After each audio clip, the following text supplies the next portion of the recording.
Good afternoon. My name is Musa Zafar, and today I'll be presenting the business overview on Razorpay. This was a group project that was given to us in business analytics, where we as a group had to analyze Razorpay and create a sample database where we had to insert sample values and see how companies use MySQL and softwares like DBMS to have analysis of their data. So for the business overview PPT, I will be discuss firstly about the company, the environmental factors that are affecting the company, strategy of the company in terms of talking of growth, and how the company can take additional data or use existing data differently. The first PPT that I will be covering right now will discuss mainly about the company and the business overview. And for the second PPT, I will be mainly discuss about how Razorpay might use MySQL to have different kinds of table, create different tables. I will show you the analysis and how to insert values and all that, and how we can create different visualizations through that data. So talking about the company was founded in 2014. It is an Indian company. The key payment services that they provide is payment gateway, payment links, and payment pages. They are mainly dealing with businesses, and you might have seen whenever you go to any online store or online page or have to pay any fees, you go to Razorpay. There are even different companies. There are CC Avenue, Paytm, and PayU in the Indian market. So as I said, it is an Indian company that was founded in 2014 by Shashank Kumar and Harshal Mathur. They also offer different services such as they provide working capital loans and other financial products for MSMEs. They also have automated payment systems, also ideal for subscription-based services. So the business model that they use, firstly, as I said, they facilitate online payment for businesses, and secondly, they have to generate revenue through something. Therefore, they charge a small fee per transaction. Therefore, it creates another reason to have a good transaction recording system so that you can have and calculate the fees that is required. Third is offer additional financial services like loans and payroll management. So now the environmental factors that affect the company, firstly is the regulatory landscape. You can understand it through an example. You can take an example, let's say RBI changes some taxation rates or anything. Therefore, the company will also have to adopt to that, make also changes in their services, the fees. Therefore, it's very important to have a good eye on regulatory landscapes. Secondly is technological advancements. As technology improves, company has to evolve. Even they have to change their management systems. You can take an example in 2016 when UPI came, UPI payments came. Before that, the company would be using just traditional methods such as credit cards, debit cards, and internet banking, and even their database management system would not have any mention of UPI. Now, since in 2016 UPI came, now they will have to adopt UPI into their systems. They will have to create new databases will be created, new users will be entered into that, and that's all very important for the company. Third, which is market competition, of course. As I mentioned, there are other companies in the market, CC Avenue, Paytm. Therefore, it's very important you provide newer and newer services.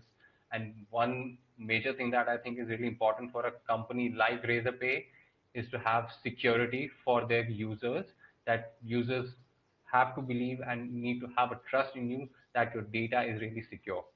Fourth is economic conditions.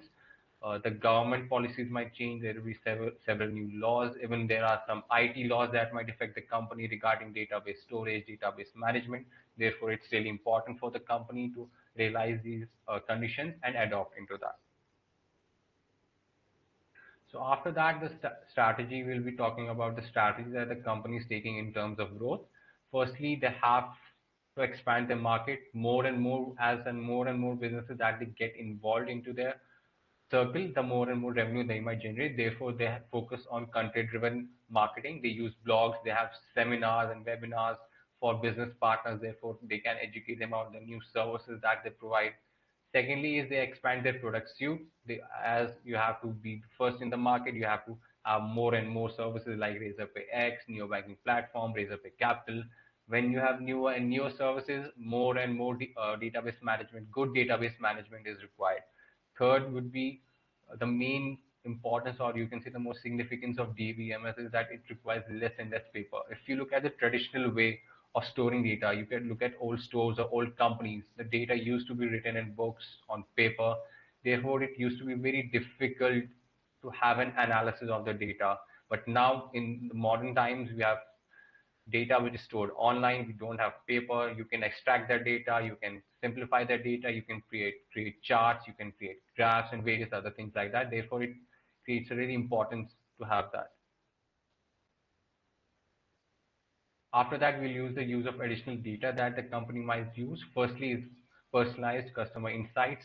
When you have good data recording systems, you can offer tailored financial products. Some customer might be interested in one thing, some might be interested in another. It's really important that you realize what are the things that different customers are interested in. When you realize the things that the customers are interested in, you can then provide them with those services. Second, I think I've also mentioned it, that is fraud detection and prevention. When you secure data, and especially when you are having to record financial data, it's really important that it's secure, and also fraud detection, also fraud free of fraud. One example that I might give is, traditional example is when you make a transaction through a bank. Usually, when the transaction is above 50,000, 60,000, you usually get a record of the data. That's a good traditional example. Or one thing you can do is let's take an example. We have customer A. The transaction amount that he usually does throughout his lifetime is usually around 5,000, 6,000, 7,000, usually below 10,000. But suddenly one day we realize that the transaction amount is of 1 lakh or 2 lakh. This is an anomaly. So therefore we can, give a confirmation call. So, hi sir, this is a transaction. Are you the one that made this transaction? Therefore we can realize that is it they who did the transaction. Secondly is market trend analysis. We can analyze payment data to identify emerging market trends, whether our customers are more leaning towards credit card payments, debit card payments. If they are leaning towards more credit card payments, we can again provide them with services. And after that, same relating to thing, which is cross-selling opportunities.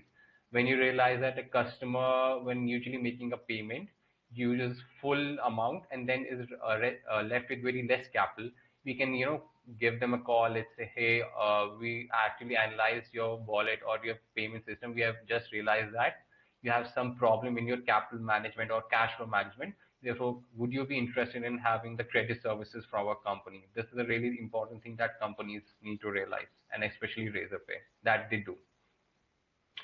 And then we will reach to the main thing. Of course, when Razorpay uses DBMS, they have to manage massive amount of transaction data. Thousands and millions of transactions are done per day.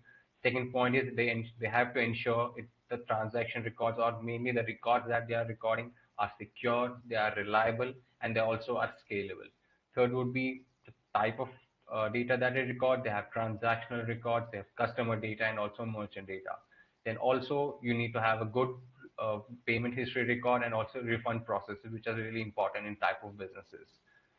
So now for the second part, which will be in the second video, we will discuss about the syntax, and I will show an example in MySQL Workbench and how we create a database. Then we will insert values, and I will show you the graphs and charts and the analysis that we will draw from the database. Thank you very much. Meet you in the next video.